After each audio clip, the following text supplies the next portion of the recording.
तो गाइस हमारा अगला मिशन होने वाला है चांद। हमें एक स्पेस रॉकेट बना के हमें चांद पे लैंड करना है उस वाई मैन से फाइट करने के लिए, जिसके लिए हमें दुनिया के चारों कोनों से एक एक करके एक एक चीज इकट्ठा करनी होगी, जिसमें से हमें सबसे पहले मक्का इकट्ठा करना है जो हमें अमेरिका में मिलेगा। और अभी हम अमेरिका ही जा रहे हैं। और अभी हमारे क्रू के अंदर सुकासा है जो की एकदम पावरफुल है, और उसके साथ गेनो है जो की एकदम जीनियस है, जो किसी को भी अपनी बातों में पोला लेता है। बोले तो एक मेंटलिस्ट है, इसको तुम एक मैन्युपुलेटर का भी नाम दे सकते हो। उसके बाद हमारी सुइका जो की 7 साल की है, एकदम बच्ची है लेकिन ये बहुत ही ज्यादा खुश है। फिर हमारे कसेकी दादाजी जो एक कारीगर है, जिसके बिना तो सेंकू अधूरा ही है। और हाँ, इससे याद आया, हम लोग क्रोम को कैसे भूल सकते हैं। अरे ये मियाँ खलीफा वाला क्रोम नहीं है, ये क्रोम वाला क्रोम है, ठीक है, जो कसेकी दादाजी का एक चेला है जो सुकासा में मदद करेगा। ये है किरीसामी, ये भी चल रही है, इसके साथ किन्नो भी है, और मात्सुकाजे भी तो है, और इसके साथ साथ हमारा गिन्नो भी है जो एकदम डरपोक है। और अभी वो इतना ज्यादा डरा हुआ है कि आखिर हमें 70 दिनों तक जाना होगा, और उसके लिए हमारे पास खाने का स्टॉक होना बहुत ही ज्यादा जरूरी है। वो बेचारा रो रहा है क्योंकि इस बीच हमें बिजली के झटके, यहाँ तक समुद्र की लहरें, हवा तूफानों का भी सामना करना पड़ेगा। और अब इससे मिलो, ये है यूशी, और यही पायलट है, यानी कि जहाज को यही चला रहा है, पूरे क्रू के लीडर यही है। और इसका कहना है कि हमें टेढ़ा होकर चलना चाहिए ताकि हम जल्दी पहुंचे। तभी सेंकू कहता है, अरे बेवकूफ, तुम समझ नहीं रहे हो, तुम जिस तरीके से बता रहे हो उस तरीके से हमें 70 दिन लगेंगे, मैं जो बता रहा हूँ उस तरीके से 40 दिन लगेंगे। इस टॉपिक को लेकर इन दोनों में बहस छिड़ जाती है, जिसको देखते हुए हमारी जासूस सुइका जो सीधा पहुंचती है ताइजू के पास, और वो ताइजू को सब कुछ सच बताती है। चाजू फौरन आता है और वो दोनों को दोनों तरफ धकेल देता है, और वह घूरते हुए कहता है, तुम लोग पागल हो गए हो क्या, आपस में ही लड़ रहे हो, तो फिर हमारा मिशन का क्या होगा। तभी सेंकू पीछे से निकल के बोलता है, अरे बेवकूफ, हम लोग लड़ नहीं है, हम बस डिस्कस कर रहे हैं, जो कुछ भी हो, लेकिन तुम दोनों फिर से लड़ रहे हो, दूर रहो। अगर तुम लोग ऐसा ही लड़ते रहे तो तुम्हें सबसे पहले वहां पर चलना होगा, मैप के पास डायरेक्शन देखने के लिए। ध्यान से देखो, हमें पहुंचना है इस पॉइंट पे, और अगर हम लोग अभी जापान से सीधा अमेरिका के लिए समंदर के बीच रास्ते से होते हुए निकलते तो हमें टोटल 40 दिन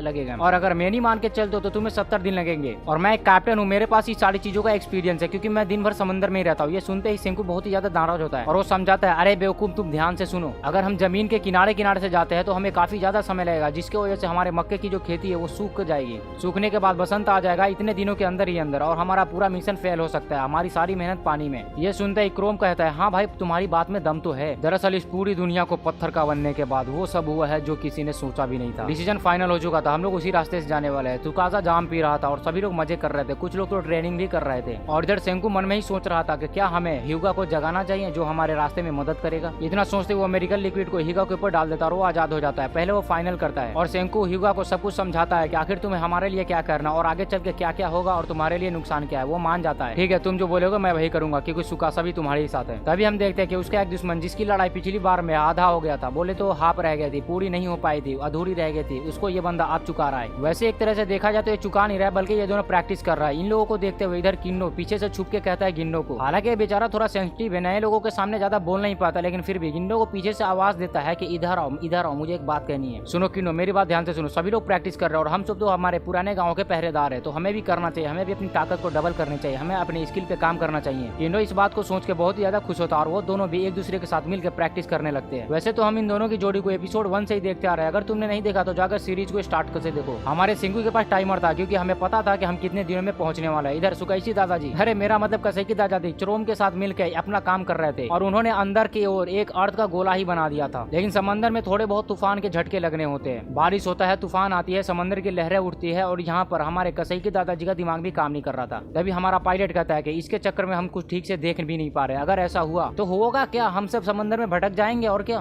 तभी क्रोम कहता है, साइंस का दीवाना हूँ मैं, चिंता मत करो, मेरे पास ये पत्थर है गुरुला, इसको लो, इसको तराशो। रोडी इस पत्थर के ऊपर काम शुरू कर चुकी है और वो उसे पीट पीट के एकदम शानदार बना देती है। और ये एक ऐसा पत्थर है जिसे एक चीज दो दिखाई देती है, और इसी की मदद से वो सूरज को देखने वाला, जिससे कि हमें रास्ता साफ क्लियर दिखाई देगा, क्योंकि इसे एक चीज दो दिखाई देती है तो हमारे साथ पहुंचते पहुंचते 1 से 2 और 2 से फिर से 1 हो जाएगी, क्योंकि हमारी आंखें एक इंसान की आंखें हैं। वैसे तो साइंस का दीवाना किसी कमाल चीज से कम नहीं है, लेकिन ये बंदा थोड़ा सा सेंसिटिव है। और हाँ, फाइनली हम लोगों को रास्ता दिख गया, क्योंकि हमें सूरज की ओर ही निकलना था। वैसे तो इस प्रॉब्लम को सॉल्व हमारे क्रोम ने किया है, लेकिन इससे ज्यादा खुश तो हमारा पायलट है, क्योंकि अब वो चाहता है कि हमारा जहाज एकदम सीधी रेखा में चले। ये खुशखबरी को सुनते ही सभी लोग मौज कर रहे हैं यार, एकदम खुश हो जाते हैं। तभी ह्यूगा की एक टीममेट जो कि ह्यूगा की दोस्त थी, वो देखती है एक और उसे कुछ अजीबोगरीब चीजें दिखाई दे रही थी। तुरंत उसने सेंकू को फोन लगाया, अरे मेरा मतलब सेंकू को बोला। सेंकू देखता है कि यहाँ पर अमेरिका में भी सभी के सभी लोग पत्थर की मूर्ति बने पड़े हैं। हालांकि हमारी उस उम्मीदों का क्या होगा जो उम्मीद करके हम यहाँ पर आए हुए थे, क्योंकि यहाँ पर तो अमेरिका के सभी लोग पत्थर के बन चुके थे। हालांकि हमारी ये उम्मीद थी कि अमेरिका इस दुनिया का सबसे पावरफुल देश है और सबसे अमीर देश भी है, तो हो सकता है कि यहाँ के साइंटिस्टों के पास वो इलाज होगा जिससे कि उस पत्थर बनने वाले बीम से वो लोग अपने आप को बचा सके। हमारी उम्मीदों पर पानी फिर गया था, क्योंकि यहाँ पर वो सब हो चुका था जो हमारे साथ हुआ है। इन सारे सीन्स को देखकर ये सभी लोग उदास हो चुके हैं, लेकिन सेंकू सेंकू कहाँ पीछे हटने वाला था और हार मानने वाला था, क्योंकि वो साइंटिस्ट है। वो अपनी बोट निकालता है और अपनी बोट में एक एक करके सारे ताकतवर टीममेट्स को भरता है और सीधा निकलता है लैंड की ओर, जिसमें टॉप 4 पावरफुल टीम थी, सुकासा, ह्यूगा, रूरी और एक और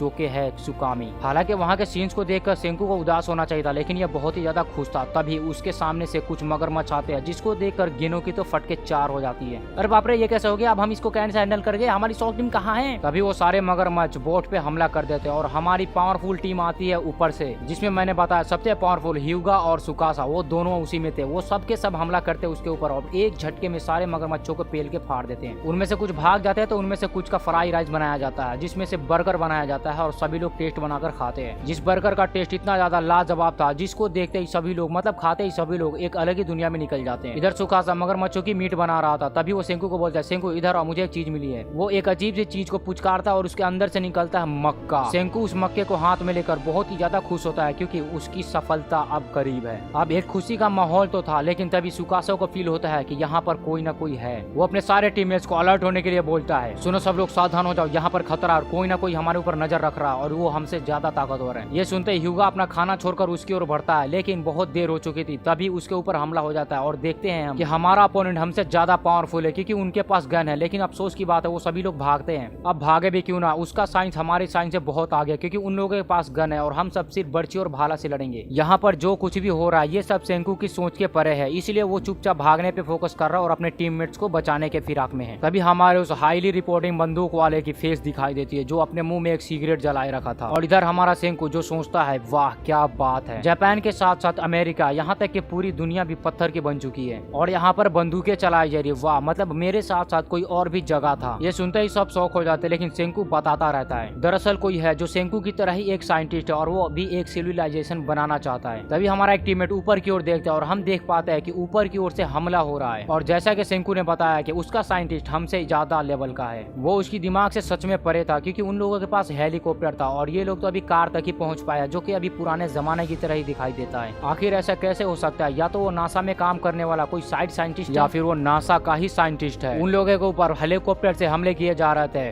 और हमले में इतना ज्यादा पावर था कि उन लोगों का पूरा वो बोट, बोले तो पूरी गाड़ी पलट जाती है, वो भुजरी भुजरी हो जाती है, जिसमें से हमारे टीम के मेंबर को तो गोली भी लगती है। वहाँ पर सब के सब पानी में डूबे थे। एक बंदा तो गोली चला रहा था जो पुराने टाइम में इंस्पेक्टर था। सेंकू पूरी तरह से ध्यान लगा रहा था आखिर हम इसे जीते कैसे। तभी उसके दिमाग में खुरापाती आइडिया आता है। वो समंदर से पानी निकालता है, उसमें कुछ मिरिकल डाल के उसे एक केमिकल बनाता है और उसे अपनी पूरी जोरों शोर से रस्सी की मदद से उस हेलीकॉप्टर की ओर फेंकता है और उस हेलीकॉप्टर के अंदर जाते ही वो फट जाता है। दरअसल उसके अंदर एक ऐसा केमिकल था जो केमिकल अगर हेलीकॉप्टर के इंजन में घुस जाए तो उसका इंजन ही बैंड हो सकता है। और ऐसा ही हुआ, वो हेलीकॉप्टर लड़खड़ाने लगता है और वो जंगल में एक जगह पे जाके पूरी तरह से ब्लास्ट हो चुका था। मतलब वो हेलीकॉप्टर टूट जाता है या फिर ये कहूँगे क्रैश हो जाता है। और इधर हमारी पूरी टीम खुश हो चुकी थी, क्योंकि हमारा जंग अब टल चुका था। वो लोग उस क्रैश हुए हेलीकॉप्टर को ढूंढने के लिए जंगल में निकलते हैं और इसे ढूंढने के लिए सबसे आगे यूडी थी, उसे मिल जाता है और वो कहती है देखो यहाँ पर है। तभी सेंकू कहता है हाँ हाँ ठीक है, आज से ये हमारा हुआ। लेकिन उसके टीममेट्स को समझ में नहीं आ रहा था, क्योंकि ये तो दूसरे का था। लेकिन चिंता मत करो, जैसे ही इसने कहा हमारा है वैसे ही ताजू काम पे लग गया। वो एक लकड़ी का बोटा काट रहा था और उस बोटे के ऊपर उसको लाद के ले गया। भाई क्या बात है यार। वो लोग इस धज्जिया हुए हेलीकॉप्टर को लेके जा रहे थे अपने साथ। हो सकता है कि आगे चल के ये इसके काम में आ जाए, इसको रिपेयर करके वो लोग यूज कर सकते हैं। तभी वो देखते हैं कि हेलीकॉप्टर के ऊपर कुछ मक्के के दाने लगे हुए हैं, जिसको देख के ताजू बहुत ही ज्यादा खुश होता है। और अब हमारी साइंस टीम पूरी तरह से रेडी हो चुकी थी उस मक्के के दाने को ढूंढने के लिए। वैसे ये काम खतरनाक था, इसलिए हमारा मेंटलिस्ट को जासूसी करने के लिए भेज दिया जाता है। जहाँ वो क्रोम के साथ जंगल में जा रहा था, तभी उसके अंदर एक दिमाग में एक खुराफाती आइडिया आता है और वो कहता है मैं एक काम से जा रहा हूँ, तुम लोग बस मेरा पीछा करना, उसके लिए मैं फूल गिराता रहूंगा, ठीक है। इतना कहने के बाद मेंटलिस्ट यानी कि गेनो वो चुपचाप आगे की ओर बढ़ता है। तभी उसके सामने एक ऑटोमेटिक आदमी आ जाता है, वो भी खतरनाक गन लेके, और वो उससे बिना कोई सवाल पूछे उसकी तलाशी लेने लगता है। और वो कहते हैं अरे मेरे पास कुछ भी नहीं है। हाँ बिल्कुल सही कहा, तुम्हारे पास कुछ भी नहीं है, तुम निहत्ते हो। तभी जाकर मेंटलिस्ट यानी कि गेनो अपना दिमाग चलाता है, वो एक जादू करता है और जादू से अपने आप को मतलब उसको अपने अंदर में रहने की कोशिश करता है और वो किसी न किसी तरह से उसे मना ही लेता है। तभी वो बंदा कहता है चलो आ सकते तुम मेरे पीछे, चुपचाप मेरे पीछे, और हाँ कोई सवाल हो जवाब नहीं। गेनो उस अनजान आदमी के साथ निकलता है जो एक साइंटिस्ट टीम का था, यानी कि पता नहीं क्या था, इसकी सच्चाई अब भी अनजान है। वो अनजान इंसान गेनो को मक्के के खेतों से होते हुए लेके जा रहा था। गेनो मक्के के खेतों को देख के बहुत ही ज्यादा खुश होता है और वो सोचता है मन ही मन में आखिर मैं कामयाब हुआ। तभी वह देखता है कि यहाँ पर गाय भी है जिसका दूध निकाला जाता है और उसके लिए यहाँ पर कुछ घर भी बनाए गए हैं। तभी गेनो को एक बहुत ही बड़ा किला दिखाई देता है, वो भी इस दुनिया में, बोले तो इस पत्थर की दुनिया में। उसकी गर्दन ऊपर की ऊपर ही रह गए थे उसे देखने के लिए, एक्सपेरिमेंट के सामान। तभी उसके पैर के अंदर पानी लगा दिया जाता है, यहाँ तक कि उसके हाथों के अंदर ही, और सुन हो जाता है। वो आदमी गेनो को एक लैब के अंदर लेके जाता है जहाँ पर एक से बढ़ के एक किस्म के रखे हुए थे। थोड़ी ही देर बाद एक बंदा आता है जो वहाँ का साइंटिस्ट था और इसका नाम है डॉक्टर जेनो। जेनो कहता है गेनो से, गेनो चुपचाप सारा सच उगलो, आखिर तुम कहाँ से आए हो और क्या मकसद है। और ये ठहरा एक मेंटलिस्ट, वो उसे अपनी बातों में फंसाने की पूरी कोशिश करता है। वो अपना रोना धोना शुरू करते हुए वो जेनो को बताता है कि मुझे उसके टीम में काम करने का कोई मतलब नहीं है, मतलब मेरा मन नहीं करता, वो लोग मुझे जबरदस्ती करवाते हैं, इसलिए मैं उसकी टीम को छोड़कर इधर आ गया हूँ। तुम प्लीज मुझे अपने काम पे रख लो, तुम्हारा नाम मुझे पता है, इसने मुझे बताया तुम्हारा नाम जेनो है। उसके साथ वाला बंदा, हाँ डॉक्टर जेनो, ये बिल्कुल सही कह रहा है, आपको इसकी बात मान लेनी चाहिए। तभी डॉक्टर जेनो सवाल पूछते, बताओ तुम्हारा जो साइंटिस्ट है उसका नाम क्या है। और यहीं से तो बाजी पलटती है क्योंकि गेनो सेंकू का नाम नहीं बताता बल्कि वो बताता है डॉक्टर ताइजू का नाम, जो कि ताइजू डॉक्टर है ही नहीं, असली को तो कुछ और ही है। तो गाइस अब तक हमने देखा कि मेंटलिस्ट जेनो को बता देता है कि आखिर उसका साइंस का साइंटिस्ट कौन है, लेकिन मेंटलिस्ट तो ताइजू का नाम बताता है जबकि असल में तो साइंटिस्ट सेंकू है। तभी जेनो कहता है तुम जिस हिसाब से बता रहे हो उस हिसाब से अगर ये बात सच हुई तो तुम्हारे पूरे साम्राज्य को मैं मिटा दूंगा एक झटके में, क्योंकि मेरे कुछ खास प्यादे आगे की ओर बढ़ चुके हैं। अजी लौड़ा मेरा लौड़ा पकड़ के नाचता रहेगा जिंदगी पर, फिर भी कुछ नहीं कर पाएगा, क्योंकि मेरे टीममेट्स कब का तुम्हारे किले पर हमला बोल देंगे तुम्हें पता भी नहीं चलेगा। और तेरे जो कुछ प्यादे खतरनाक से जो आगे की ओर बढ़ रहे हैं उसको भी पेला जाएगा, कब पता नहीं चलेगा। दरअसल ये दोनों लूना और ये उसके साथ जो है वो आगे की ओर निकलते हैं, उसे एक जासूसी कर रही है। उसको एक मिशन दिया गया है जहाँ पर उसके अपोनेंट की टीम में जाना, यानी सेंकू की टीम में जाना एक स्पाई बन के, और इधर से ये बंदा स्नाइपर लेके खड़ा रहेगा जो कि मिशन को अंजाम देगा। इसको बहुत ही ज्यादा समझाते हैं, ये बेचारी मानती नहीं है, और ये बंदा जाता है अपना स्नाइपर लेके पेड़ की डाल पर बैठ जाता है और सीधा जहाज की ओर निशाना तानता है। और वो एक केक को घूर के देखता है और वो नोटिस करता है कि इसमें से आखिर ताइजू कौन है, यानी कि डॉक्टर ताइजू कौन है। और इसी को तो सामने लाने का काम इस लड़की को दिया गया है जिसका नाम है लूना व्हाइट। और ये लड़की किसी तरह से छुपते छुपाते हुए जहाज की ओर निकलती है और वो याद करती है कि जैसे गेनो वहां पर पहुंचा था तो जेनो ने उसका जो हाल किया था वही हाल शायद मेरा भी होगा। लेकिन ये लड़की शांत दिमाग की लूना व्हाइट है, ये बहुत ही ज्यादा दिमाग लगाती है और सीधा निकलती है जहाज के सीढ़ी की ओर। वहां पर सीढ़ी के ऊपर जाकर घायल होने का नाटक करती है और कहती है प्लीज मुझे बचा लो, मैं डॉक्टर जेनो की टीम से भाग कर आई हूँ, मुझे वो बिल्कुल पसंद नहीं। इधर यूजुरिया और ताइजू पूरी तरह से देखता ही रहता है आखिर ये कैसे हो गया। इतने में सेंकू आता और सीधा कहता है हाँ क्यों नहीं, आ जाओ, मेरे दरवाजे हमेशा के लिए खुले रहते हैं, तुम आ सकती हो हमारी टीम में। सेंकू उसको अपनी टीम में लेता और सभी लोग उसको खुशी खुशी ऊपर की ओर लेके जाते हैं, जिसमें से ताइजू सबसे आगे होता है। और ये स्पाई बनकर सेफली उसके जहाज पर जा चुकी थी। वैसे तो ये हमारी दुश्मन है लेकिन फिर भी खुशी तो हमें भी होती है। और स्नाइपर मैन वेट कर रहा है ताइजू के सामने आने का, लेकिन उसको लाने की क्या वजह थी, सेंकू दिमाग में खोती रहता होता है क्योंकि उसके दिमाग में एक खुराफाती आइडिया आता है इसको यूज करने का। वो लड़की चारों तरफ मुंडी घुमा के देखती है कि आखिर ताइजू किधर है, डॉक्टर ताइजू किधर है। तभी उसे दिमाग में एक ख्याल आता है कि मैं यहाँ पर बैठकर कुछ भी नहीं कर पाऊंगी, इसलिए मुझे हर जगह जा जाकर देखना पड़ेगा। वो किरिसामे के साथ बोलती है कि चलो मुझे पूरी जहाज की सैर करा। वो पूरी जहाज पे घूमती है और नोटिस करती है कि डॉक्टर ताइजू यानी कि साइंटिस्ट है तो उसका भेष कुछ इस प्रकार का होगा। और जहाज के नीचे वाले केब में निकलते हैं तो उसे वो पुलिस इंस्पेक्टर दिखा देता है जो पुराना था, वो एक नंबर का लफंगा है। हालांकि ये थोड़ा साइंटिस्ट जैसा दिखता है लेकिन उतना भी नहीं। ये लड़की उसको इग्नोर करके आगे की ओर निकलती है। हर एक को देखिए, कसैकी दादाजी से लेकर हर किसी को, गेमो तो भी। तभी वो सोचती है ऐसे काम नहीं बनेगा, मुझे कोई और तरीका अपनाना पड़ेगा। तभी यूजुरिया आती है और कहती है सुनो ताइजू, ये कुछ ऊनी कप है, क्या तुम इसको वहाँ पर रख दोगे? हाँ क्यों नहीं यूजुरिया, लाओ मैं अभी उसको रख के आ जाता हूँ। लूना व्हाइट पूरी तरीके से शौक हो जाती है क्योंकि साइंटिस्ट को लेकर इसकी जो इमेजिनेशन है वो पूरी तरह से गलत साबित होती है। हमारा रियल ताइजू कुछ ऐसा है जबकि असलियत में तो ताइजू डॉक्टर कुछ ऐसा दिखाई देना चाहिए। इसके ये भारी भरकम और ताकतवर हाथों को देखकर ये लड़की पूरी तरह से उदास हो जाती है। भाई साहब ऐसा कैसे हो सकता है, ये नहीं हो सकता। ऊपर से ताइजू बेचारा इतना मजबूत और इतना पावरफुल है कि वो दिन भर गधों की तरह काम ही करता रहता है। ये लड़की की तो अब भी ज्यादा शौक हो जाती है और वो जहाज के ऊपरी हिस्से पर जाकर चारों तरफ से नजर रख रही थी कि आखिर ये बंदा कौन कौन सी हरकतें करता है। और हमारा स्नाइपर मैन जो ताइजू के ऊपर नजर रख रहा था, ये स्नाइपर मैन ताइजू के साथ बिजी था और इधर ये जो सेंकू को पोहला रही थी। लेकिन बातों बातों में सेंकी उससे पूछता है कि तुम जिस साइंटिस्ट से भाग के आई हो बताओ उस साइंटिस्ट का नाम क्या है। तभी लूना कहती है क्या तुम डॉक्टर जेनो के बारे में बात करो, वो बहुत लालची है और उसे बस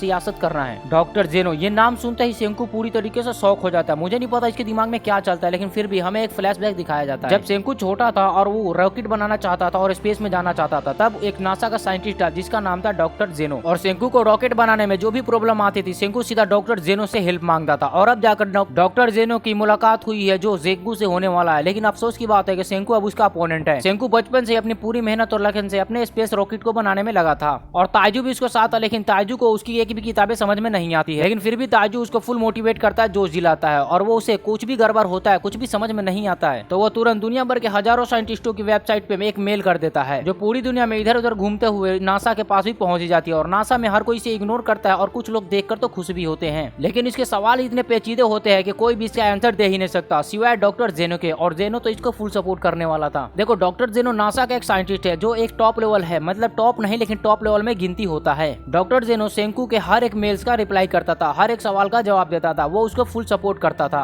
आखिर सेंकू इतना काबिल जो था, लेकिन ये सब देख के सेंकू की आंखों में पानी आ जाता है, क्योंकि उधर जेनो उसको सपोर्ट कर रहा था और इधर ताइजू जो उसके लिए फुल सपोर्ट कर रहा था। वो सेंकू की सेहत का ख्याल रखते उसके लिए टाइम बाय टाइम चाउमीन से फिर कुछ कुछ चीजें लाता रहता था जिसे खा सके, और वो चीजों को बहुत ही ज्यादा गड़बड़ करता था, लेकिन था तो वो उसका दोस्त थी, वो उसे माफ कर देता था क्योंकि सेंकू को जेनो की तरफ से ऑनलाइन सपोर्ट मिलता था। वो एट द एंड रॉकेट का एक छोटा सा पार्ट बना भी लेता है, लेकिन मेन काम तो यहाँ से शुरू होता है। उधर डॉक्टर जेनो जो पूरी तरह से अपना टाइम सेंकू को यानी अपने स्टूडेंट को देना चाहता था, जो कि वहीं पे बैठे बैठे नासा में बैठे बैठे इसको फुल सपोर्ट कर रहा था। तभी एक दिन की बात है, उसके इन सारे कामों की वजह से उसके एक प्लान को रिजेक्ट कर जाता है, और जिस दिन उसके प्रोजेक्ट को रिजेक्ट कर दिया गया था उस दिन जेनो पूरी तरीके से झूठ हो गया था, बोले तो शॉक हो गया था। लेकिन फिर भी वो खुश था क्योंकि एक दूसरा जेनो बोले तो उसका स्टूडेंट जो उसकी तरह सेम माइंडसेट रखने वाला इस दुनिया में तैयार हो रहा था।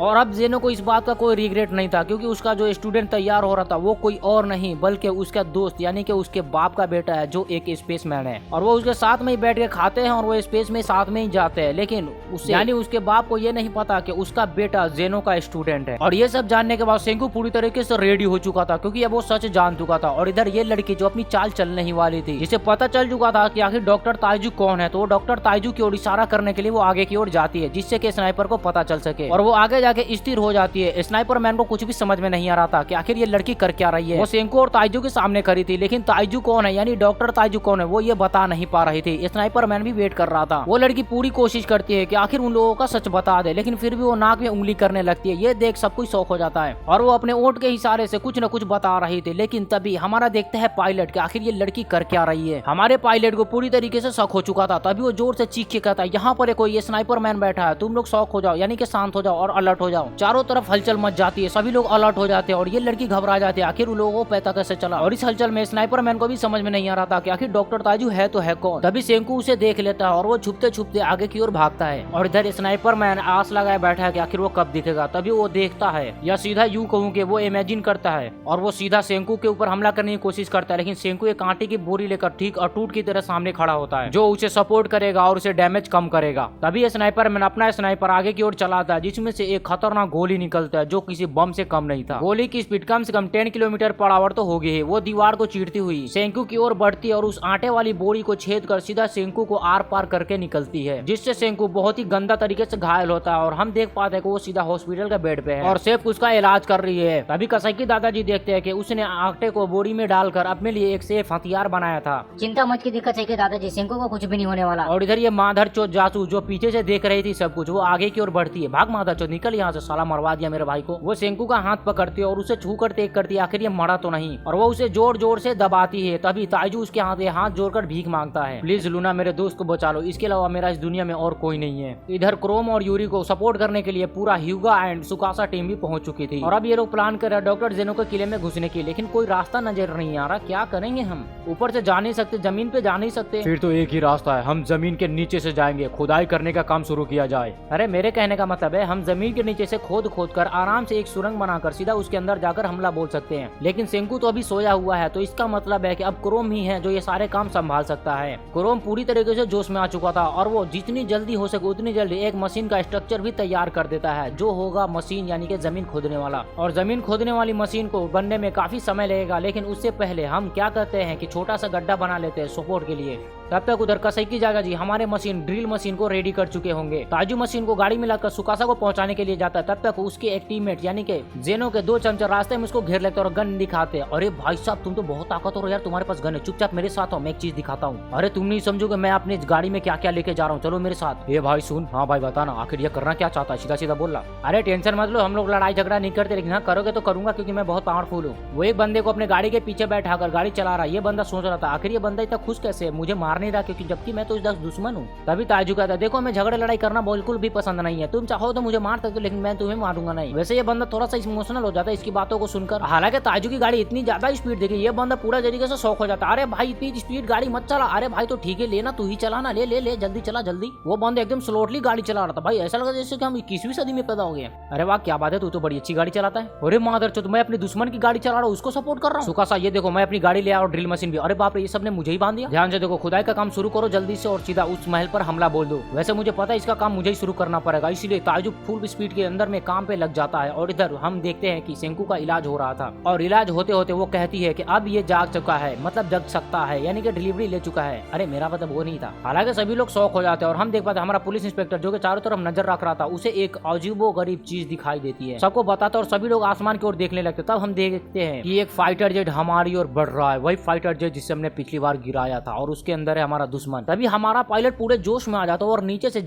सीजेपी बोले तो कोकरोच जनता पार्टी निकालता है, कोकरोच जनता पायलट फोर्टी। अरे क्या बोलते हैं यार इसको, अंदर से एक हेलीकॉप्टर निकालता है जो इन लोगों ने पिछली बार उन लोगों से ही चुरा कर बनाया था। और यही है एकदम खतरनाक लड़ने वाला पूरी जोशो खरोश के साथ हमारा कैप्टन और उसके साथ साथ हमारा दोस्त यानी कि मेरा भाई मेरी जान सब कुछ मेरा दोस्त सेंकू बैठ जाता है। और सेंकू कहता है चलो रियूसी शुरू करते हैं इस गेम को। माँ चोद दिए भैया जी आप तो। हमारा रेड फाइटर जब हवा में उड़ता है और फुल स्पीड से निकलता है सीधा उनके ऊपर हमला बोलने। मक्कल लाडले अब होगा ना मुकाबला बराबरी का। वो दोनों में एकदम डेंजरस वाली युद्ध छिड़ जाती है और ये युद्ध ऐसा लग रहा था जैसे कि हमने अभी अभी जो वर्ल्ड वॉर 3 देखी है वो बिल्कुल मेरे सामने की ओर स्क्रीन के अंदर हो रहा। और इधर सेंकू की तो सांस नहीं ले पा रहा था। भाई साहब अभी बेड से उठा फिर से जाएगा क्या? हाँ बस एक मिस और इसके ऊपर निशाना लग जाएगा। वो उसके ऊपर एम करता है लेकिन वो देखता है कि उसने अपने आप को कवर कर लिया। वो अपने हेलीकॉप्टर को पूरा ऊपर की ओर ले जाता है जिससे कि उसका निशाना चूक जाता है और वो ऊपर की ओर जाने के बाद वो हमारे हेलीकॉप्टर पर निशाना साध रहा था बेटी चोद। लेकिन अफसोस की बात है हमारा पायलट भी कोई कम नहीं था, वो एकदम नेक्स्ट लेवल का था जो 20वीं सदी से ही पायलट चिंग कर रहा था। अरे तुम चिंता क्यों कर रहे हो सेंकू, देखो मैं क्या करता हूँ, मैं अपने प्लेन को हवा में ले जाऊंगा। मादरचोद मेरा प्लेन तो पूरी तरीके से उल्टा हो चुका था, वो ऊपर की ओर जा रहा था और वो सीधा उसके ऊपर जाता है। तभी सेंकू अपना दिमाग लगाता है लेकिन तभी वो देखता है कि उसका फाइटर जेट तो जिग जैग कर रहा है यानी कि वो हिल्ड है जहां पर हमारा निशाना भी नहीं रहेगा।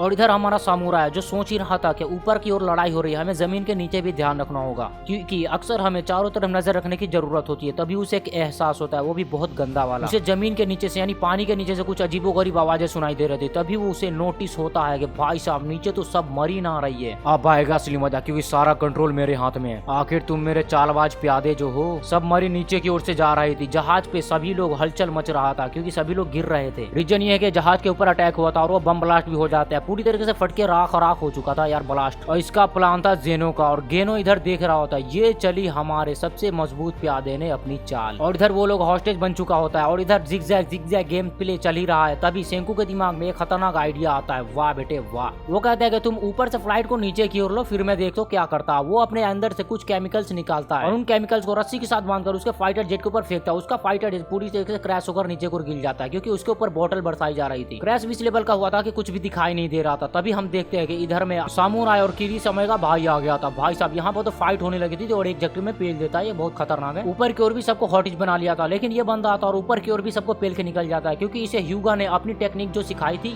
तभी एक बंदे के अंदर खुजली होती है और ऊपर से बम फेंकता है। लेकिन इधर सामुराई जो अपनी काटाना निकालता और एक एक करके सबको आसमान की ओर फेंकता। बूम बम बम बम बम। इधर उस फाइटर जेट को गिराने के बाद सेंकू पूरी तरीके से खुश हो चुका था। तभी कहता है हाँ मजा आ गया यार सेंकू हम जीत चुके हैं। फाइटर जेट क्रैश हो चुका है पूरी तरीके से हम जीत गए। अरे बाप रे मेरे हाथ से छूट गया, हमारा फ्लाइट भी क्रैश हो गया। अरे बेवकूफ ये तुमने क्या कर दिया। ज्यादा कुछ नहीं हम भी मरने वाले। और हम देखते हैं येलो फ्लाइट जेट भी क्रैश हो चुका था। वो लोग बाहर निकलते हैं पूरी तरह से और आगे की ओर बढ़ते हैं जहाँ पर उसका फ्लाइट क्रैश हुआ था। सेंकू ये देख मैं तेरे से ज्यादा तेज हूँ, तू मुझे कभी हरा ही नहीं सकता। हाँ तो गान मरा ले जाके। और इसी मस्ती के बीच में उसके ऊपर हमला होता है एकदम नेक्स्ट लेवल का। गोलियां बरसाई जा रही थी तभी उसकी गोली खत्म हो जाती है और वो लड़की अपना फेस रिवील करता है। 40 मिलियन के बाद वो बंदा देखता है वो तो एक लड़का है नहीं बल्कि लड़की है। दुश्मनों के एक एक मोहरे को पेलने के बाद हम देखते हैं कि सबसे खतरनाक मोहरा सामने आया था जिसको हमने नाम दिया स्नाइपर मैन। और ये था जेनो का अब तक का सबसे खतरनाक और सबसे मजबूत प्यादा जिसने एकदम सही टाइम पे सही चाल चली। ये है मेरे मोहरों की पहचान। ए आली रे आली जेनो की माँ की लौड़ा पकड़ में ला आंटा शरीर गांड। लेकिन अचानक तख्ता पलट हो चुका था क्योंकि सुकासा इधर आ चुका था। सुकासा के साथ उसकी सबसे खतरनाक पावरफुल टीम्स भी थी। बोले तो ह्यूगा है और इससे बढ़ के और क्या चाहिए।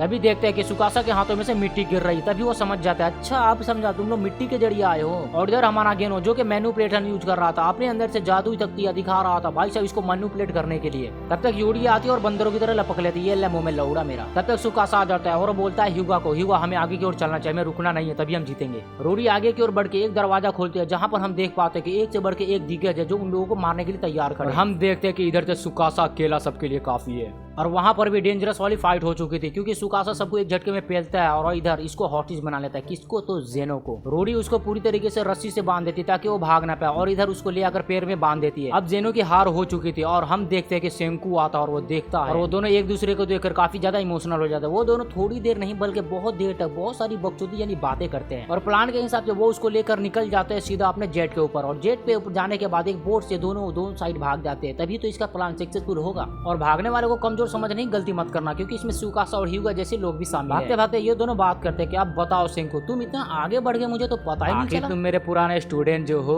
तो एक बात बताओ, पूरी इंसानियत को जिसने पत्थर का बनाया, क्या तुम्हें उसके बारे में कुछ पता है? क्या बेहुदा पना वाला सवाल है डॉक्टर जेनो, मुझे नहीं पता होगा। चलिए मैं इतना तो उम्मीद कर ही सकता हूँ कि चांद से आने वाली उस वायरसिस वारंट को आपने भी तो सुना ही होगा ना। जेनो पूरी तरीके से शौक हो चुका था कि आखिर चांद से जो रेडियो वेव्स बार बार हमारे पास आ रही थी वो उसके बारे में कैसे पता चला सेंकू को। क्या सेंकू इतना जल्दी इतना सब कुछ बना पाया जबकि उसने तो कभी गन बना ही नहीं पाया था। सेंकू अपने पिता के कुछ मेमोरीज उसको दिखाता है जो उन्होंने इनके लिए छोड़ गया था। तभी ये बंदा उसको सुनकर काफी ज्यादा इमोशनल होता है और अपने पुराने दिनों को याद करने लगता है और कहता है देखो सेंकू, मुझे नहीं पता तुम क्या चाहते हो लेकिन हाँ, मुझे इस दुनिया पे राज करना है। ऐसा बिल्कुल नहीं होगा, हम इंसान है, इंसानियत ही है हमारी पहचान है। देखो सेंकू, मैं तुम्हारे पिता की बहुत ही ज्यादा इज्जत करता हूँ। हालांकि वो कोई साइंटिस्ट नहीं थे लेकिन उन्होंने हमारे लिए वो सब किया है जो कि साइंटिस्ट को करना चाहिए था। हाँ बिल्कुल, इसीलिए हम सब मिलके काम करने वाले हैं। भाई साहब, मुझे नहीं पता क्या हुआ इन दोनों के बीच और क्या नहीं, लेकिन हमने इसकी पुरानी स्टोरी देखी है जिससे हमें इतना तो पता चलता ही है कि ये दोनों काफी ज्यादा क्लोज्ड है एक दूसरे से। तभी हो सकता है कि इतनी जल्दी इन दोनों में बदलाव आया, ये दोनों इतनी जल्दी एक हो गए और अब इनका मिशन है कि धरती के ऊपर जो नीली रोशनी फैली हुई थी उसका आकार क्या था, वो कैसे आई थी और वो कैसे गए, ये सब इन्हें जानना है। हालांकि क्रोम को ये सब कुछ भी समझ में नहीं आ रहा था लेकिन वो जितना समझ पा रहा था उतना तो काफी है किसी, और हो सकता है कि इस बार हम सफल भी हो जाए क्योंकि सेंकू से लेकर डॉक्टर जेनो और हमारा साइंस का दीवाना बोले तो क्रोम भी इसमें शामिल है। अब तुम खुद ही सोच कर देखो, अगर तीन साइंटिस्ट अगर एक साथ हो जाए तो वो क्या नहीं कर सकते हैं यार। सेंकू जैसा लॉजिकल इंसान, डॉक्टर जेनो जैसा इमोशनल और इधर क्रोम जैसा इंसान जो साइंस पे ऊपर दीवाना है। इधर तो जो जंगल में लकड़ियां काट रहा था और तभी सुइका उसके लिए खाना लेके आती है। अरे वाह सुइका, तुम मेरे लिए खाना लाई, शुक्रिया यार। वो अपना पसीना पोंछ रहा था तभी उसे आसमान की ओर कुछ दिखता है जहाँ पर लिखा होता है हेल। वो इसको देखकर शौक हो जाता है। तभी वो कुछ सोचता है और उस सोचने से पहले वो सुइका को लेकर वहाँ से तुरंत 1 2 11 हो जाता है और वो दोनों जाकर अपने पूरी साइंस टीम को सारी बातें बताता है कि वहाँ पर क्या है। सभी लोग रात को ही वहाँ पर निकलते उसे देखने के लिए और सुबह का इंतजार करने के बाद सुबह की ओर वहाँ पर निकलते हैं जहाँ पर वो लिखा हुआ था। हम देखते हैं वहाँ पर कुछ पतंगे थे और वहाँ पर रहने वाले कुछ घोंसले बनाए गए थे। थोड़ी देर वेट करने के बाद उसके अंदर से कुछ निकलता है जो एकदम घिनौना होता है। हालांकि उसका आकार कुछ इंसान टाइप का लग रहा था लेकिन आज चलेगा। और हम देखते हैं वो कोई बूढ़ी औरत है जिसका फेस एकदम मनहूसा, लेकिन अब मुझे याद आया कि वो बूढ़ी औरत नहीं बल्कि वो उसी सेम बीमारी थी सुइका को, जो कि कम दिखाई देने की वजह से सुइका का भी फेस सेम टू सेम बन जाता था और सुइका ने प्रूव भी किया। वो दोनों एक दूसरे को समझते हुए आगे की ओर बढ़ते हैं और जोरों शोर से गले मिलते हैं रोते हुए। लेकिन अफसोस की बात, अरे पहले तो इसके लिए भी आईना बनाओ। कसैकी दादाजी उस लड़की के लिए भी एक आईना बनाते। हालांकि वो बूढ़ी नहीं बढ़ के लड़की थी। देखो कितनी जवान दिख रही है चश्मा पहनने के बाद। हाँ यही है वो लड़की। वो लड़की देखने की शक्ति मिलकर बहुत ज्यादा खुश होती है। तभी जेनो उसे सवाल करता है, वो ढेर सारी सवाल करता है। जवाब देने से पहले वो लड़की कहती है मैं तुम्हें जानता हूँ, तुम डॉक्टर जेनो हो। मैं पुराने टाइम में यानी हजारों साल पहले मैं तुम्हारी बहुत बड़ी फैन हुआ करती थी। यार बात समझो। अरे माफ करना, मैं तुम लोगों को चौंका दिया। मैं तुम्हें अपने बारे में बता दूं। देखो मैं पुराने टाइम में एक मीडिया रिपोर्टर थी जिसको प्रेस कॉन्फ्रेंस भी कहते हैं। मैं एक बार एक नासा के पार्टी में भी गई थी जहाँ पर हमने डॉक्टर जेनो को देखा था। वो एकदम हैंडसम दिख रहे थे उस टाइम पे। ओ तो अब समझे सेंकू, ये वही है जिसने उन चिड़ियों को पत्थर बने की मीडिया वालों पर पोस्ट की थी। यानी कि वो वीडियो इसी ने शेयर की। और ये वही लड़की है जो सबके साथ बैठकर बेंच के ऊपर खाना खा रही थी। हाँ बिल्कुल सही कहा आपने। मैं जब जगी थी तब मुझे कुछ भी दिखाई नहीं दे रहा था ढंग से, इसलिए मैंने एक टोपा बनाया जो मेरे लिए कपड़े का भी काम करेगा और साफ साफ दिखाई देने का भी।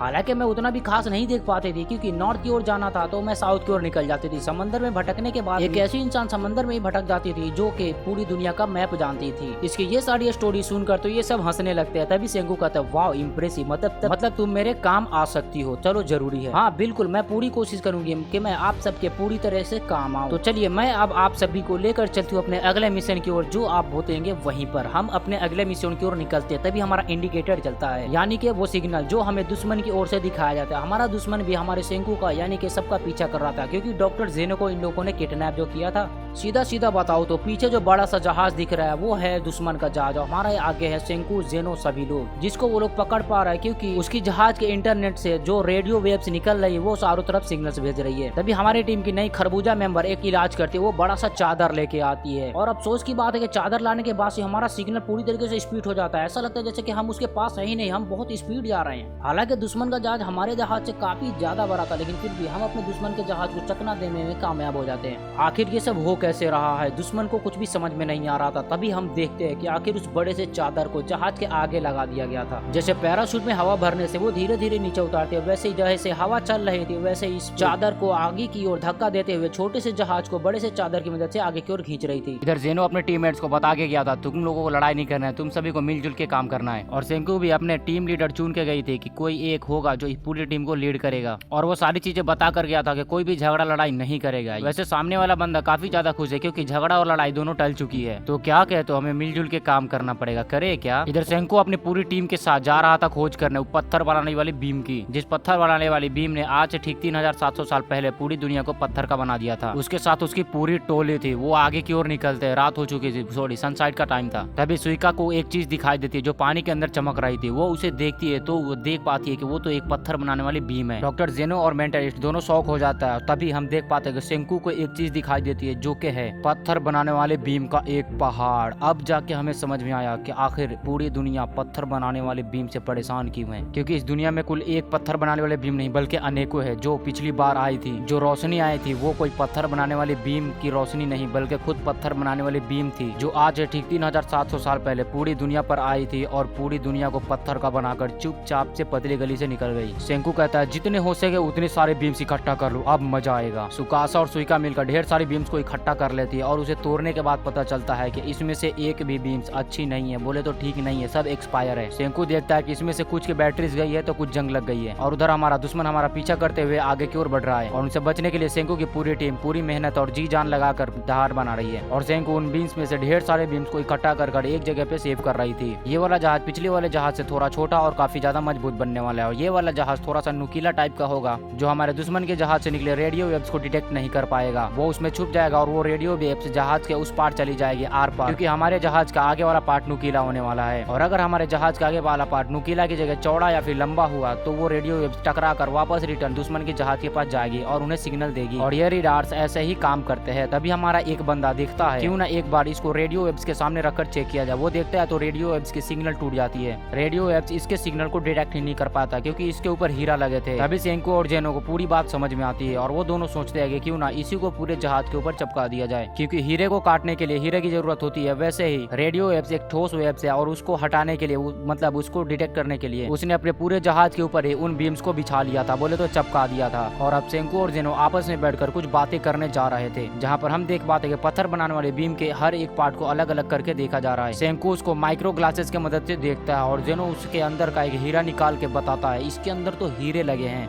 क्या यही उसकी बैटरी का काम करती है। वो ढेर सारे बीम्स के हीरो को निकाल कर बोले तो बैटरीज को निकाल कर आगे की ओर रखता है। और अब जेनो को सारी बातें समझ में आ रही थी कि आखिर ये काम कैसे करता है। तभी हम देख पाते हैं कि उसके बीच सेंटर के अंदर है हीरे, जिसको देख के ही पता चलता है कि जिस सेंटर में है उस हिसाब से बैटरी का ही काम करता है। और अब हमारी फाइनल फाइट स्टार्ट होने वाली थी, इसलिए हम लोग निकलते हैं एक महल बनाने के लिए। ताइजू इसमें फुल जोश में था और एक टावर बनाया जाता है जहाँ पर घर बनाया जाता है वहाँ पर रहने के लिए, क्योंकि वहीं पर तो हमारा सारा काम होगा, वहीं पर हमारा मिशन कंप्लीट होने वाला है। और इधर हमारा दुश्मन हमारी ओर पूरी तेजी से बढ़ रहा है और हमारा दुश्मन जितना पावरफुल है उससे ज्यादा हमारी टीम कमजोर है। और क्योंकि हमारा सुकासा और हमारा ह्यूगा दोनों ही कमजोर है। सुकासा को गोली लगी थी कांधे पे और यहाँ तक के बेचारा ह्यूगा जो उसके आगे आगे पेला गया था। तभी सुकासा बोलता है ह्यूगा क्या तुम सही हो, होना पड़ेगा क्योंकि ये जंग आखिरी जंग होने वाली है, इसमें या तो हम सब जाएंगे या फिर सामने वाली जाएगी। और अब उन सारे बीम्स को निकालकर हमारे महल के चारों तरफ फेंक दिया जाता है, हर एक जगह पे लगा दिया जाता है। तभी गेनो पूछता है क्यों कर रहे हो क्रोम, तुम ऐसा क्यों कर रहे हो। ह्यूगा आके सब कुछ बताता है दरअसल ये हम इसलिए कर रहे हैं क्योंकि अगर वो लोग हमारे ऊपर हमला करे तो हम एक झटके में उन सभी को पत्थर की मूर्ति बना दे, क्योंकि जहाँ जहाँ पत्थर बनाने वाले बीम है वहाँ पर माइक भी लगाई गई है। हम सब एक बार बोलेंगे और सारे के सारे माइक के पास आवाज जाएगी और सभी के लोग पत्थर के बन जाएंगे। और अब एक आखिरी काम करना था, उसको चालू करने का तरीका ढूंढना था जिसमें कसैकी दादाजी उसका साथ देने वाले हैं, बोले तो वही ये काम करने वाले हैं। लेकिन इस बीम को इतनी बारीकी से बनाया गया था कि वो तीनों में से एक भी इसको ढंग से खोल नहीं पाते हैं और गलती से कई सारे बीम्स तो टूट भी जाती है। लेकिन कसैकी दादाजी पूरे अपने काम में मगन और लगन लगाकर पूरी मेहनत से धीरे धीरे कर रहे थे, क्योंकि इस काम को करने वाला उसके अलावा यहाँ पर और कोई नहीं बचा था, क्योंकि वो पुराने कारीगर जो है। तभी ताजू कहता है, सिंकू हमें ये सब करने की कोई जरूरत नहीं, तुम अगर मुझे एक बीम दे दो तो मैं उन लोगों के पास जाऊंगा और वो पत्थर बनाने वाले बीम से पास से जाऊंगा और बनाकर चलाऊंगा उन लोगों को पत्थर की मूर्ति। तभी गेनो कहता है, अरे ताजू सुनो, अगर तुम उसके पास जाओगे जब तक तुम मारे नहीं जाओगे। उन लोगों का साइंस हमसे ज्यादा ताकतवर है, उनके पास गन और तोप्स है। तभी हमारे क्रोम के अंदर एक डेंजरस आइडिया आता है और सेंकू कहता है, क्रोम मुझे पता है तुम कुछ सोच रहे हो, अगर कोई आइडिया आ रहा है तो तुरंत बताओ। सुने सेंकू, हमारा दुश्मन हमारे पीछे हाथ धोकर पड़े हुए और हमारे पास एक अगर ढंग की पत्थर बीम हो तो हम उनसे सबसे निपट सकते हैं, जो कि कसैकी दादाजी बना रहे हैं। और जब ये पत्थर बनाने वाली बीम एक्टिव होती है तो हम अपने टीम के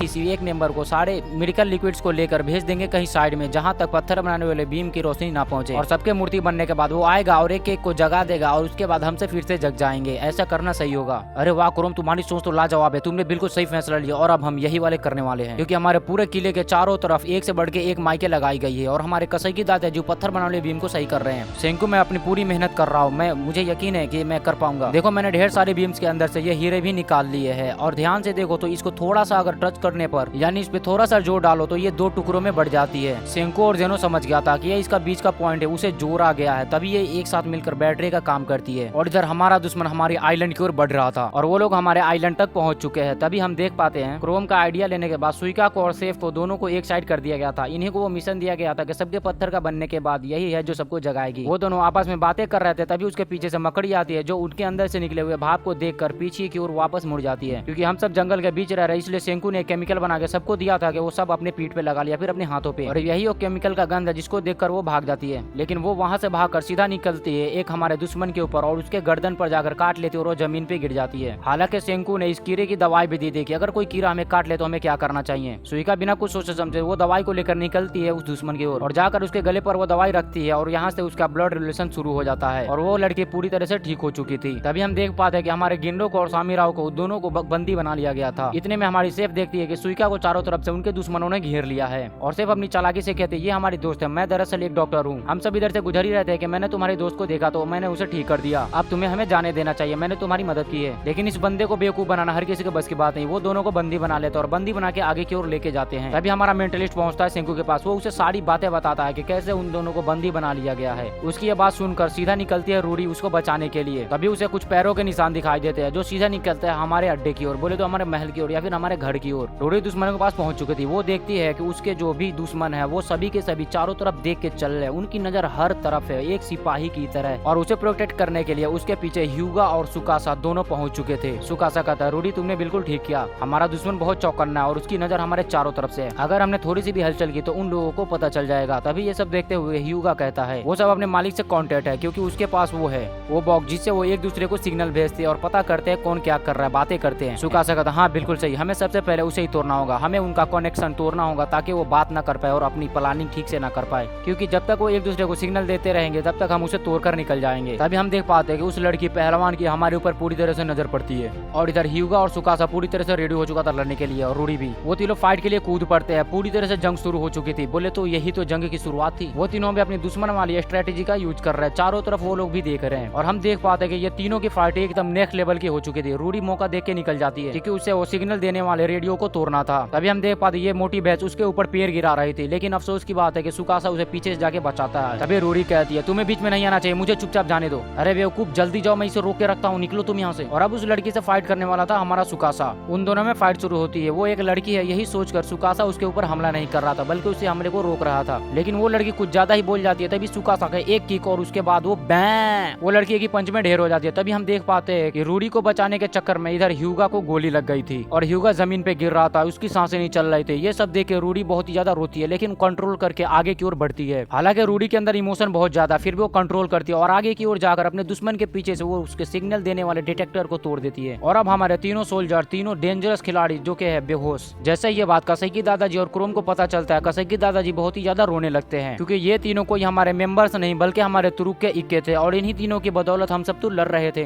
तभी हमारा दुश्मन उसके टीममेट्स को ऑर्डर देता है और कहता है चुपचाप तुम सभी लोग मेरे पीछे और आगे बढ़ो। सेंकू भी ये सारी बातें जानकर बहुत ही ज्यादा दुखी था। तभी वो कहती है एक लड़की से, सुनो क्रोम और सेफ को बंदी बना लिया गया है और अब उसका काम तुम करोगी। वो उसको और उसके साथ एक लड़की को भेज देते हैं जो कि चश्मिश होती है खरबूजा वाली, वो आगे की ओर दोनों जाती है बातचीत करते हुए, और इन लोगों का भी वही मिशन था जो उन लोगों को सौंपा गया था। दरअसल ये सब झूठ है, क्योंकि सेंकू चाहता था कि ये लोग दूर चले जाए, क्योंकि इन्हें लड़ना नहीं आता। ये बात इस लड़की को पता चल चुकी थी, ये समझ चुकी थी, और ये समझ कर रोने लगी थी। तभी हम देख पाते हैं कि हमारे तेज कानों वाले भाई भी अपसेट है, लेकिन उन्हें एक चीज सुनाई देती है कि हमारे दुश्मन हमारी ओर तेजी से बढ़ रहे हैं। और ये दोनों भी पूरी तरह समझ चुकी थी कि अब हम में से कोई भी जिंदा नहीं रहने वाला है, और यही वो वजह है कि उन लोगों ने हमें दूर कर दिया था, क्योंकि हमें लड़ना नहीं आता, और सेंकू कभी नहीं चाहेगा कि हम सब मर जाएं। और ये बात इस लड़की को समझ में आती होती है, भागती है अपने घर की ओर। हम देख पाते हैं कि उधर तो गोलियां बरसाई जा रही थी, हमारे किले के ऊपर हमला हो चुका था, हमारे दुश्मन हमारे ऊपर भारी पड़ रहे थे, बम बरसाए जा रही थी। ताजू कहता है सभी लोग संभल के रहना, दुश्मन हमारे करीब है और वो हम पे हमला कर रहा है। उसकी ओर एक बम आता है और वो बम को उठाकर आसमान की ओर फेंक देता है, और वो बम आसमान में ही फट जाता है। इधर कसैकी दादाजी और क्रोम अब भी उस बीम को ठीक नहीं कर पा रहे थे, और हमारा दुश्मन और हमारे घर के अंदर घुस रहा था। ताइजू वहाँ से चुपचाप निकलता है, क्योंकि उसके ऊपर अभी हमले हो रहे थे।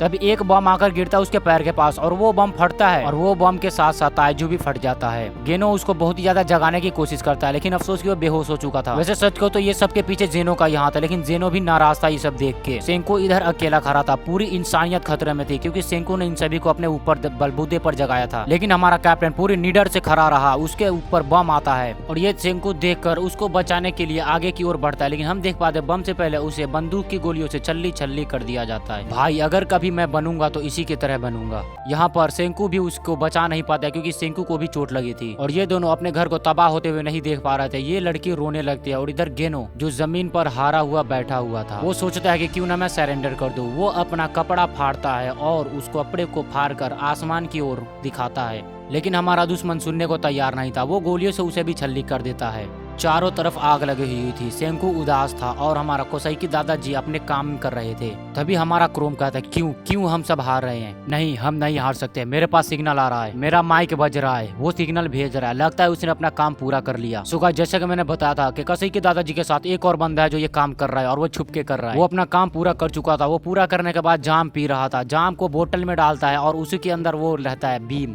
और वो अपनी जीत का शराब किसी के साथ नहीं, अकेले पीना चाहता है अपनी जीत के। क्रोम के बताने के बाद ये सब सेंकू बहुत ही ज्यादा खुश होता है, उसके साथ कोसैकी दादाजी भी। इधर किन्नोक और सामुराई को कंट्रोल कर लिया गया था, और हमारी शेफ उन लोगों को सिग्नल भेज रही थी। तभी जेनो की टीम का एक बंदा आता है, और वो उस ग्लास को तोड़ देता है, और वो उस बीम को अपने हाथ में ले लेता है, और उन सभी के ऊपर बंदूकें तानकर उन सभी को अपने कंट्रोल में कर लिया जाता है। और वो बोलते वाह क्या बात है, तुमने ये काम बड़ी आसानी से कर ली। वो उस बीम को छुपाने के लिए आगे की ओर निकलते अपने हाथ में लेके, एक ऐसी जगह पे जो तिजोरी एकदम नेक्स्ट लेवल की है। वो उस बीम को एक तिजोरी में डाल देता है। तभी गेनो सेंकू कहता है सेंकू हम सब हार रहे हैं। उसने मेरे हरे झंडे का इशारा भी नहीं दिया। मैं सरेंडर करना चाहता था, लेकिन वो लोग नहीं माने। यहाँ तक कि उसने हर एक को मार दिया, मेरे सरेंडर को भी आविष्कार नहीं किया। क्यों हो रहा है हमारे साथ? हम हार क्यों रहे हैं? शायद इसलिए कि हमारे पास गंत नहीं, शायद इसलिए कि हम सब ताकतवर नहीं है। गेनो पूरी तरह से उदास हो चुका था। तभी हमारा क्रोम कहता है नहीं, हम सब हार नहीं रहे हैं, क्योंकि हमारा सबसे मजबूत प्यादा अब भी बचा हुआ है। भूलो मत कि जिन लोगों को कंट्रोल किया जा रहा है उसमें सबके सब पागल भरे पड़े हैं, और वो पागल जागते हैं, और सभी लोग एक करके जागते हैं, और एक साथ सामने वालों पर हमला करते हैं, और सब कुछ अपने कंट्रोल में ले लेते हैं। आखिर उन सब का बदला कौन चुकाएगा जो हमने झेला है? हमारे टीम में मारे गए। ये मोटा टकला अपने तिजोरी की हिफाजत कर रहा था, क्योंकि उसी में थी पत्थर बनाने वाली बीम। लेकिन तभी उसका सारे टीममेट्स एक एक करके सबको मार देते हैं, गोली से छल्ली छल्ली कर देते हैं। लेकिन वो लोग कहाँ मारने वाले थे? मरेंगे तो मरेंगे, लेकिन मार के रहेंगे, हम जीतेंगे। और किरिसा में जिसको ह्यूगा ने अपना भाला चलाना सिखाया था, वो उसके स्टाइल में घुमाता है अपने भाला को और उसके ऊपर हमला करता है, और हमले के दरबार उस टकले मोटे की चाबी हवा में उछल जाती है, और ये उस तिजोरी की चाबी है जिसमें बीम रखी है। जिम्नास्टिक लड़की आती है और उस चाबी को पकड़ती है, लेकिन उसे भी गोली से मार दिया जाता है उसी वक्त। बताओ यार, एक एक करके हमारे सारे टीममेट्स मारे गए। इतिहास में ऐसी लड़ाई पहली बार देखने को मिल रही थी, जहाँ पर एक दूसरे की जान ली जा रही थी। केवल 30 सेकंड के अंदर में हमारी सारी टीम मर चुकी थी, सब लोग ढेर हो चुके थे। तभी हम देख पाते हैं जिसने उसको बनाया था वो लड़का आगे की ओर बढ़ता है उसे झपटने के लिए, और जैसे वो तिजोरी के अंदर हाथ डाल के उस बीम को पकड़ता है, वो उसका दरवाजा बंद कर देता है। उसका हाथ पूरी तरह से कचम्बर हो चुका था। तभी वो लड़का कहता है मैं अपनी जीत का जाम अपने जीत के साथ पीता हूँ, तुमने मुझसे मेरी जान छीनी, और इसके लिए मैं तुम्हें कभी माफ नहीं करूंगा। मुझे उस भीम को ठीक करने में पूरे 15 दिन का समय लगा था, वो 15 दिन कौन लौटाएगा? और 15 दिन में सुकून से नहीं रहा, मैं सोया नहीं, उसकी कीमत कौन चुकाएगा? और मैं सुकून से जाम पी रहा था, तुमने उसे भी नहीं पीने दिया। बातें बड़ी बड़ी बड़ी करते हो यार। तभी उसे कुछ सुनाई देता है, टिक टिक की आवाज जो उसके अंदर हाथ था उसमें उसका घड़ी था, और यकीन मानो वो घड़ी कोई नॉर्मल घड़ी नहीं थी। उसकी टिक टिक की आवाज सुनकर सभी लोग शौक हो जाते हैं। तभी वो लड़का कहता है, तुम भूल तो नहीं गए जो आसमान यानी चांद से आ रही उस आवाज को, जो पूरी धरती को पत्थर का बनाना चाहती है। और मेरी घड़ी हर उस रेडियो वेव्स को सुन सकती है जो इस धरती के लिए भेजी जाएगी। और अब मेरे जो सारे टीममेट्स अधमरे हैं, मरे हुए हैं, वो सब के सब ठीक होंगे। चांद के ऊपर से जो वाई मैन ने मैसेज भेजा था वो मैसेज पूरी दुनिया सुन रही है, क्योंकि सभी लोग पत्थर के बनने वाले थे। सेंकू डिसाइड करता है कि पिछली बार हम एक आइलैंड पर गए थे जहाँ पर वो टकला हमें मिला था, बोले तो मास्क वाला। वहाँ पर हमने जो एक कतार में एक इकट्ठा करके एक टुकड़ी बनाई थी, वो अगर स्ट्रेटजी यूज करते हैं तो इस बार हम सब मारे जाएंगे। अगर मैं समय रहता है इसको ऊपर उछाल दूं पत्थर का बनने के बाद, जब ये मेरे ऊपर गिरे तो हम सब ठीक हो सकते हैं। तभी सेंक्यू के ऊपर हमला होता है। उसके हाथ में रखे मेडिकल लिक्विड के साथ साथ उसके दिल के अंदर गोली लग चुकी थी। वो जमीन पे गिरता है और हमारी शेफ देखती है कि पूरा आसमान नीला पड़ रहा था। हमारे दुश्मनों को भी दिखाई दे रहा था क्योंकि वो पत्थर बनने वाले बीम जाग चुकी थी। तभी हमारा एक टीम मेंबर शेफ के हाथ के और रस्सी के ऊपर तील चढ़ा के उसे खोल देता है, और वो लड़की सबको खोलती है जाकर, जिसमें हमारा सामुराई होता है और वो एक एक को करके लपेट देता है। और हम देख पाते उस झोले के अंदर ढेर सारे मेडिकल लिक्विड भरे पड़े हैं। तभी जेनो कहता है, ये मेडिकल लिक्विड का झोला मुझे दे दो। इतना बोलते ही सुइका के ऊपर हमला किया जाता है। सुइका को मार दिया जाता है और वहाँ पर खड़े सभी को भी, क्योंकि जेनो का दाहिना हाथ वहाँ पर पहुंच चुका था। और वो कहता है, बड़ी देर लगा दी तुमने, माफ करना डॉक्टर जेनो, मुझे आने में थोड़ी सी लेट होगी, लेकिन कोई ना, हम आ चुके हैं। लोगों का पत्थर का बनना शुरू हो चुका था। सुइका घायल थे लेकिन फिर भी वो अपने हेलमेट लगाती है अपने सर के ऊपर, और वो एक मेडिकल लिक्विड के